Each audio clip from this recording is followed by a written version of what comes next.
बच्चों, क्या आप अंदाज़ा लगा सकते हो कि हमारे देश के संविधान को बनने में कितना समय लगा होगा? जानना चाहोगे? हमारे देश का संविधान 2 साल 11 महीने और 17 दिनों में बनकर तैयार हुआ और संविधान निर्माण की यह प्रक्रिया देश के आज़ाद होने से पहले ही शुरू हो चुकी थी। बच्चों, दक्षिण अफ्रीका की तरह भारत का संविधान भी बहुत मुश्किल हालातों में बना। भारत जैसे विविधता वाले देश में संविधान बनाना कोई आसान काम नहीं था। भारत के लोग तब गुलाम की हैसियत से निकलकर नागरिक की हैसियत पाने जा रहे थे। देश धर्म के आधार पर हुए बंटवारे की त्रासदी से गुजरा था। भारत और पाकिस्तान के लोगों के लिए बंटवारा भारी बर्बादी और दिल दहला देने वाला अनुभव था। बंटवारे से जुड़ी हिंसा में कम से कम 10 लाख लोग मारे जा चुके थे। देश की रियासतों को भारत या पाकिस्तान किसी में भी मिलने या स्वतंत्र रहने की पूरी आज़ादी थी, परंतु यह बहुत मुश्किल और दुविधापूर्ण काम था, यानी कुछ भी स्पष्ट नहीं था। तब देश का भविष्य इतना सुरक्षित और चैन भरा नहीं लगता था जितना कि आज है। संविधान निर्माताओं को देश के वर्तमान और भविष्य दोनों की चिंता थी। सारी मुश्किलों के बावजूद भारतीय संविधान निर्माताओं को एक बड़ा लाभ था। दक्षिण अफ्रीका में जिस तरह संविधान निर्माण के वक्त ही सारी बातों पर सहमति बनानी पड़ी, वैसा भारत में नहीं हुआ, क्योंकि भारत में आज़ादी की लड़ाई के दौरान ही लोकतंत्र समेत अधिकतर बातों पर राष्ट्रीय सहमति बनाने का काम हो चुका था। हमारा राष्ट्रीय आंदोलन सिर्फ विदेशी ताकत के खिलाफ संघर्ष ही नहीं था, बल्कि यह अपने समाज को फिर से जगाने, यानी समाज और राजनीति को नए सिरे से गढ़ने का आंदोलन भी था।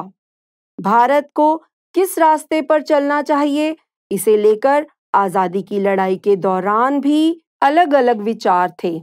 हाँ, बुनियादी विचारों पर लगभग सभी सहमत थे। 1928 में ही मोतीलाल नेहरू और कांग्रेस के 8 अन्य नेताओं ने भारत का एक संविधान लिखा था।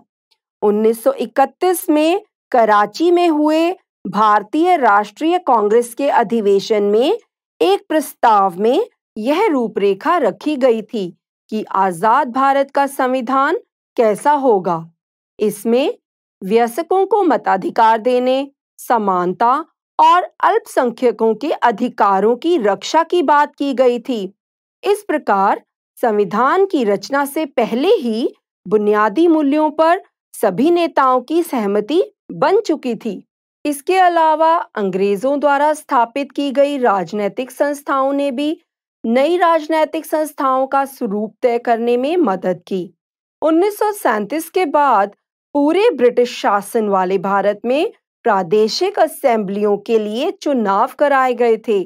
चाहे इनमें बनी सरकारें पूरी तरह लोकतांत्रिक नहीं थी, पर विधानसभाओं में जाने और काम करने का अनुभव बाद में बहुत काम आया। भारतीय संविधान में उस समय की कई संस्थाओं और व्यवस्थाओं को लगभग उसी रूप अपना लिया, जैसे कि 1935 का भारत सरकार का कानून। इसके साथ ही आज़ादी के बाद भारत का क्या स्वरूप होना चाहिए, इसे लेकर सालों पहले ही चिंतन और बहस चलती रही। हमारे नेताओं में इतना आत्मविश्वास आ गया था कि उन्होंने बाहर के विचारों और अनुभवों को अपनी जरूरत के अनुसार अपना लिया। हमारे अनेक नेता फ्रांसीसी क्रांति के आदर्शों, ब्रिटेन के संसदीय लोकतंत्र के कामकाज और अमेरिका के अधिकारों की सूची से काफी प्रभावित थे। रूस में हुई समाजवादी क्रांति ने भी अनेक भारतीयों को काफी प्रभावित किया था और वे ऐसी व्यवस्था बनाने की कल्पना करने लगे थे जो आर्थिक और सामाजिक समता पर आधारित हो। लेकिन बच्चों, हमारे नेता दूसरों की सिर्फ नकल ही नहीं कर रहे थे। हर कदम पर वे यह ध्यान रखते थे कि जो चीजें वह अपनाना चाहते हैं, क्या वो भारत के लिए उपयुक्त होंगी। इस तरह कई कारकों ने हमारे देश का संविधान बनाने में मदद की। अब सवाल है कि भारत का संविधान किसने बनाया? तो बच्चों, इस काम के लिए संविधान सभा का गठन किया गया। संविधान सभा यानी जनता द्वारा चुने गए प्रतिनिधियों की सभा, जो संविधान को लिखने का काम करती है। संविधान सभा के लिए जुलाई 1946 में चुनाव हुए और संविधान सभा की पहली बैठक दिसंबर 1946 को हुई थी। इसके बाद देश का बंटवारा हो गया। संविधान सभा भी दो हिस्सों में बंट गई, भारत की संविधान सभा और पाकिस्तान की संविधान सभा। भारतीय संविधान सभा में 299 सदस्य थे। इसने 26 नवंबर 1949 को अपना काम पूरा कर लिया और संविधान 26 जनवरी 1950 को लागू हो गया। इसी दिन की याद में हम हर साल 26 जनवरी को गणतंत्र दिवस मनाते हैं।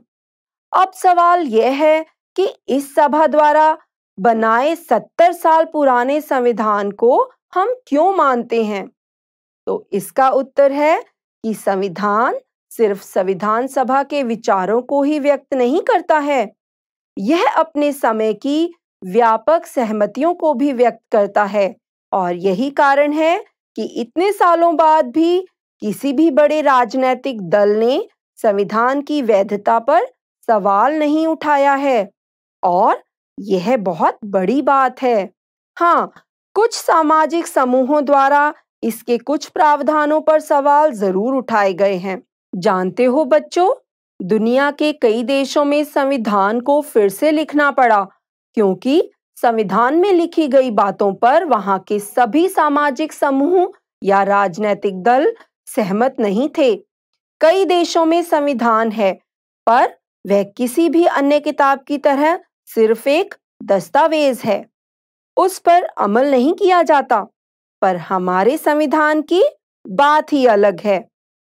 जिस तरह से संविधान को मानने का एक और कारण यह है कि संविधान सभा भी भारत के लोगों का प्रतिनिधित्व ही कर रही थी, क्योंकि इसका चुनाव प्रांतीय असेंबलियों के सदस्यों ने किया था, जो कि जनता द्वारा ही चुने गए थे।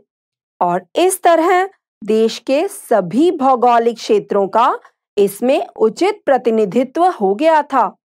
यही नहीं, इस सभा में सभी समूह, जाति, वर्ग, धर्म और पेशों के लोग थे।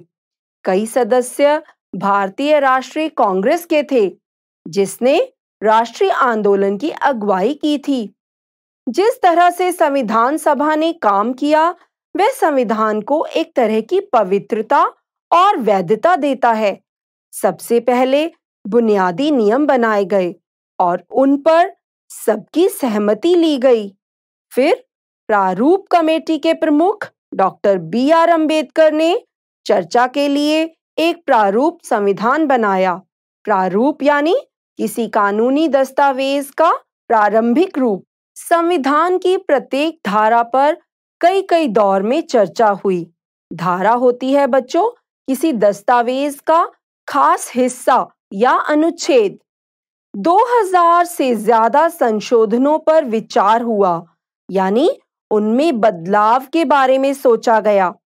3 वर्षों में कुछ 144 दिनों की गंभीर चर्चा के बाद सभा में हुई हर बात को रिकॉर्ड किया गया और इस रिकॉर्ड को कॉन्स्टिट्यूएंट असेंबली डिबेट्स के नाम से 12 खंडों में प्रकाशित किया गया।